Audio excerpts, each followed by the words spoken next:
다 함께 사도신경으로 우리의 신앙을 고백하겠습니다. 나는 전능하신 아버지 하나님 천재 창조주를 믿습니다. 나는 그의 유일하신 아들 우리 주 예수 그리스도를 믿습니다. 그는 성령으로 잉태되어 동정녀 마리아에게서 나시고 본디오 빌라도에게 고난을 받아 십자가에 못 박혀 죽으시고 장사된 지 사흘 만에 죽은 자 가운데서 다시 살아나셨으며 하늘에 오르시어 전능하신 아버지 하나님 우편에 앉아 계시다가 거기로부터 살아있는 자와 죽은 자를 심판하러 오십니다. 나는 성령을 믿으며 거룩한 공교회와 성도의 교제와 죄를 용서받는 것과 몸의 부활과 영생을 믿습니다. 아멘. 다 함께 찬송가 80장 천지에 있는 이름 중 찬양하시겠습니다.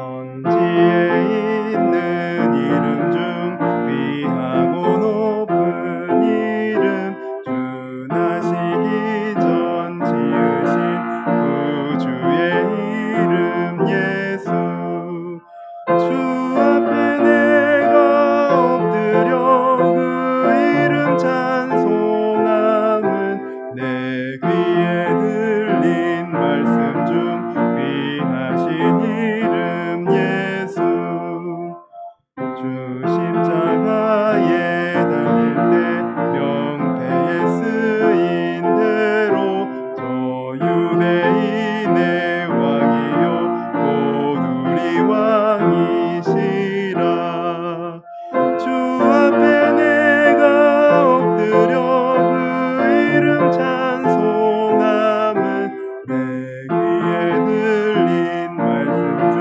귀하신 이름 예수 지금도 살아계셔서 언제나 하시는 일 나 같은 죄인 부르사 참 소망 주시도다 주 앞에 내가 엎드려 그 이름 찬송함은 내 귀에 들린 말씀 중 귀하신 이름 예수 주 예수께서 영원히 어제나 오늘이나 그 이름으로 우리에게 참 복을 내리신다 주 앞에 내가 엎드려 그 이름 찬송함은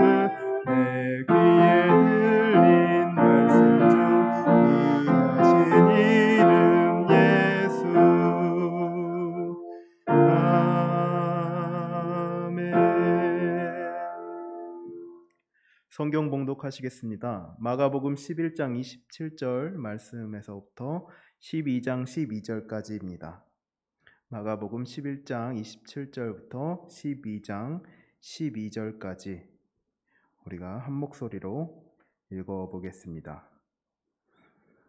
그들이 다시 예루살렘에 들어가니라 예수께서 성전에서 거니실 때에 대제사장들과 서기관들과 장로들이 나와 이르되 무슨 권위로 이런 일을 하느냐 누가 이런 일 할 권위를 주었느냐 예수께서 이르시되 나도 한 말을 너희에게 물으리니 대답하라 그리하면 나도 무슨 권위로 이런 일을 하는지 이르리라 요한의 세례가 하늘로부터냐 사람으로부터냐 내게 대답하라 그들이 서로 의논하여 이르되 만일 하늘로부터라 하면 어찌하여 그를 믿지 아니하였느냐 할 것이니 그러면 사람으로부터라 할까 하였으나 모든 사람이 요한을 참 선지자로 여김으로 그들이 백성을 두려워하는지라 이에 예수께 대답하여 이르되 우리가 알지 못하노라 하니 예수께서 이르시되 나도 무슨 권위로 이런 일을 하는지 너희에게 이르지 아니하리라 하시니라 예수께서 비유로 그들에게 말씀하시되 한 사람이 포도원을 만들어 산 울타리로 두르고 집 짜는 틀을 만들고 망대를 지어서 농부들에게 새로 주고 타국에 갔더니 때가 이름에 농부들에게 포도원 소출 얼마를 받으려고 한 종을 보내니 그들이 종을 잡아 심히 때리고 거저 보내었거늘 다시 다른 종을 보내니 그의 머리에 상처를 내고 능욕하였거늘 또 다른 종을 보내니 그들이 그를 죽이고 또 그 외에 많은 종들도 덜어는 때리고 덜어는 죽인지라. 이제 한 사람이 남았으니 곧 그가 사랑하는 아들이라. 최후로 이를 보내며 이르되 내 아들은 존대하리라 하였더니 그 농부들이 서로 말하되 이는 상속자니 자 죽이자 그러면 그 유산이 우리 것이 되리라 하고 이에 잡아 죽여 포도원 밖에 내 던졌느니라. 포도원 주인이 어떻게 하겠느냐 와서 그 농부들을 진멸하고 포도원을 다른 사람들에게 주리라. 너희가 성경에 건축자들이 버린 돌이 모퉁이의 머릿돌이 되었나니 이것은 주로 말미암아 된 것이요 우리 눈에 놀랍도다 함을 읽어보지도 못하였느냐 하시니라. 그들이 예수의 이 비유가 자기들을 가리켜 말씀하심인 줄 알고 잡고자 하되 무리를 두려워하여 예수를 두고 가니라. 아멘. 지난주에 우리는 잎은 무성하지만 열매를 맺지 못한 무화과 나무를 예수님이 저주하신 사건을 살펴보았습니다. 무화과 이야기 사이에 성전 정화 이야기를 넣은 것은 결국 무화과가 열매를 맺지 못해 말라버린 것처럼 더럽혀진 성전도 그와 같이 멸망하게 된다는 것을 보여주고자 했다고 말했었습니다. 이어지는 오늘의 말씀은 이 성전을 더럽힌 자들에 관한 이야기입니다. 이 자들은 누굴까요? 바로 종교 지도자들이었죠. 사네드린이라는 유대인 최고 권력자들이며 지도자들입니다. 이들은 자신들의 권위가 유대인들 가운데 가장 높다는 오만한 생각에 빠져 있었고 성전의 주인이 자신들이라고 착각했습니다. 이와 같이 하나님께 마땅히 드려야 할 주권을 빼앗은 자들의 최후가 무엇인지 예수님의 가르침을 듣고 우리의 삶도 하나님의 것임을 고백하며 맡겨드리는 우리가 되기를 원합니다. 말씀을 보겠습니다. 27절을 보게 되면 예수님은 다시 성전으로 향하셨습니다. 그리고 거닐고 계시는데 그때 종교 지도자들이 나타나죠. 그리고 예수님께 질문을 던집니다. 무슨 권위로 이런 일을 하느냐? 누가 이런 일을 할 권위를 주었느냐? 여기에서 말하는 이런 일, 이것은 이전에 있었던 성전 정화 사건을 말합니다. 장사꾼들의 상을 얻고 쫓아내신 사건이었죠. 성전 안에서 장사를 허락했던 이들은 분명히 이 종교 지도자들이었을 것입니다. 그렇기 때문에 예수님의 행동은 자신들에게 감히 반기를 든 행동이나 다름없다고 생각했을 것입니다. 이스라엘 안에서는 자신들보다 더 높은 권력을 가진 사람들이 없으니까 이 종교 지도자들은 의기양양했을 것입니다.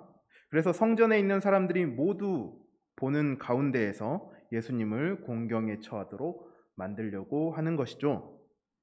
그런데 예수님은 어떻게 말씀하시죠? 도리어 자신의 질문에 답하면 말해주겠다라고 역으로 질문하십니다. 그리고 던진 질문이 요한의 세례가 하늘로부터냐 사람으로부터냐 라는 것이죠.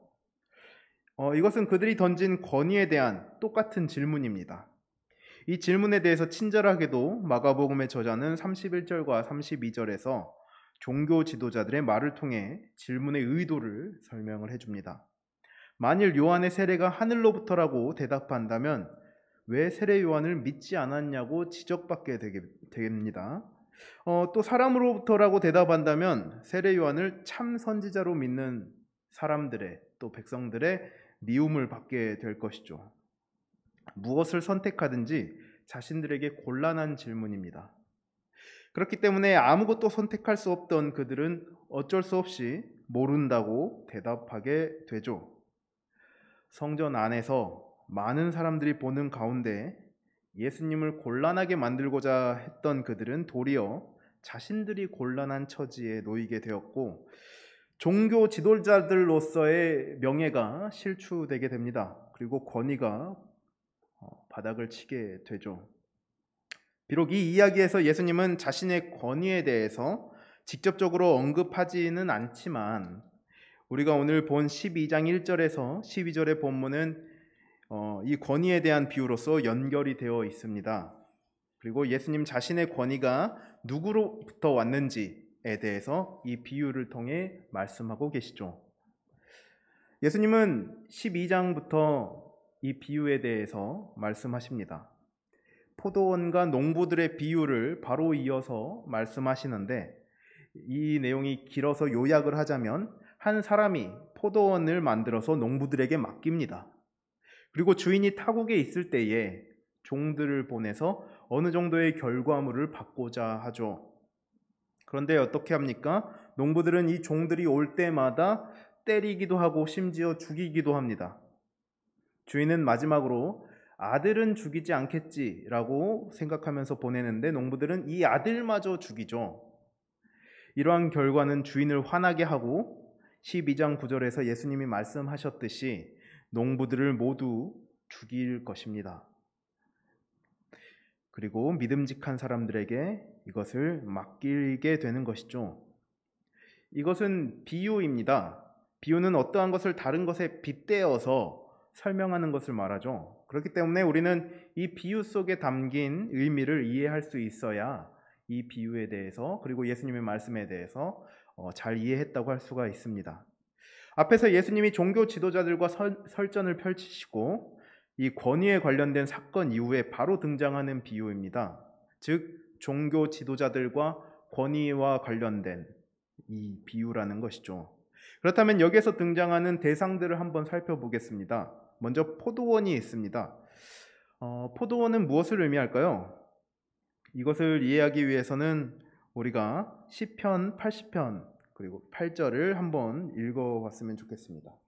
시편 80편 8절의 말씀을 우리가 한 목소리로 한번 읽어보겠습니다. 시작. 주께서 한 포도나무를 애굽에서 가져다가 민족들을 쫓아내시고 그것을 심으셨나이다. 애굽, 즉 이집트라고 할 수가 있죠. 이집트에서 가져다가 심었다라고 말합니다. 결국 이것은 이집트에서 종살이했던 이스라엘 백성들을 가나안 땅으로 옮기신 그것을 말하는 것이죠. 그러니까 이 포도나무 그리고 이 포도원은 결국 이스라엘을 의미한다라고 볼 수가 있습니다. 자, 그렇다면 이 포도원을 만든 주인은 누굴까요? 이스라엘을 만드신 하나님이 되시겠죠. 그리고 농부들에게 이제 포도원을 맡겼습니다. 농부들은 누굴까요? 맥락상에서는 종교 지도자들이라고 볼 수가 있습니다. 그리고 이 농부들에게 보낸 종들은 누구를 의미할까요? 이것은 예레미야 7장 25절에서 말을 해주고 있습니다. 예레미야 7장 25절 한번 읽어볼까요? 함께 읽어보겠습니다. 시작. 너희 조상들이 애굽 땅에서 나온 날부터 오늘까지 내가 내 종 선지자들을 너희에게 보내되 끊임없이 보내었으나, 네. 여기에서 종을 선지자라고 말하고 있습니다. 네, 하나님은 자신의 종인 선지자들을 꾸준히 보내셨죠. 그런데 계속 핍박당하고 죽음을 당해서 마지막으로 누구를 보내죠? 아들입니다. 이 아들은 바로 예수님이죠. 지금 예수님은 이 비유를 통해서 종교 지도자들이 이스라엘의 주인을 하나님이 아닌 자신들로 생각하고 또 하나님을 대항하고 있다는 것을 꼬집고 있는 것입니다. 그리고 자신은 실질적으로 하나님의 아들, 예수님은 자신이 하나님의 아들로서 권위를 인정받은 자임을 이 비유를 통해서 설명하고 있는 것이죠. 그런데 이 비유에서는 예수님의 죽음까지도 예견되어 있다는 것을 알아야 합니다. 결과적으로 이 비유대로 예수님은 종교 지도자들의 손에 죽임을 당하게 됩니다. 그러면 하나님의 나라에서 하나님보다 자신을 높이고 주인 행세를 한 자들의 결과는 어떻게 될까요? 9절에서 말하는 것처럼 모두 죽임을 당하게 될 것입니다. 그들의 결과는 파멸이죠. 그리고 그 포도원을 다른 사람에게 맡긴다고 하는데 다른 사람은 누굴까요? 12지파가 있었던 이스라엘은 이제 12사도들에게 맡겨지게 될 것입니다. 이들이 새로운 지도자들이 되고 이 나라를 위해서 충실히 일하게 될 것입니다. 그리고 예수님은 10절과 11절에서 시편 118편 22절에서 23절을 인용하십니다. 이것도 우리가 한번 읽어봤으면 좋겠습니다. 시편 118편 22절에서 23절 말씀 함께 읽겠습니다. 시작. 건축자가 버린 돌이 집 모퉁이의 머릿돌이 되었나니 이는 여호와께서 행하신 것이요 우리 눈에 기이한 바로다. 여기에서 건축자들은 누굴까요? 유대인들에게는 지도자를 가리키는 용어입니다. 건축자들. 그리고 모퉁이의 머릿돌이 나오죠. 사진을 이제 그림을 준비해 봤는데 그림을 보시게 되면 아치형의 문 중앙에 놓인 돌이 있습니다. 네, 그것이 바로 머릿돌이 되죠. 이 돌이 없으면 아치형으로 되어 있기 때문에 문은 쉽게 무너지게 됩니다. 그렇기 때문에 문에서 아주 중요한 역할을 하는 것이 바로 이 머릿돌이 되는 것이죠. 예수님은 자신을 이렇게 표현하신 것입니다. 즉 종교 지도자들에 의해 체포되고 고난을 받고 죽임을 당하는 예수님을 쓸모없어서 버려지는 돌로 표현을 하지만 결국은 아주 중요한 모퉁이의 돌로서 새로운 이스라엘의 머리가 되신다. 또 이분이 바로 머리가 되시는 분이다.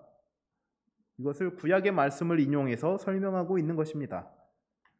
이것은 주님으로 된 것입니다.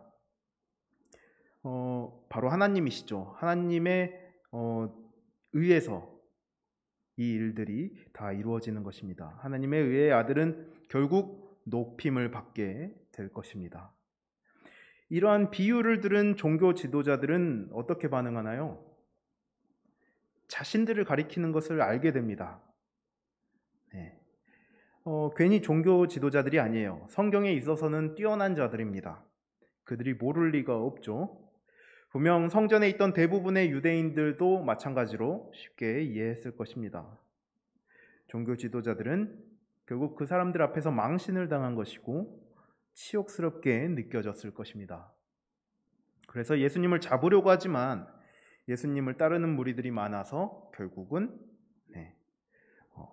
떠나게 됩니다. 오늘의 말씀을 통해서 우리는 예수님의 권위가 하나님으로부터 왔다는 것을 되새기게 됩니다. 그리고 하나님의 자리를 넘보았던 자들의 최후는 어떻게 되었다는 것을 알 수 있을까요?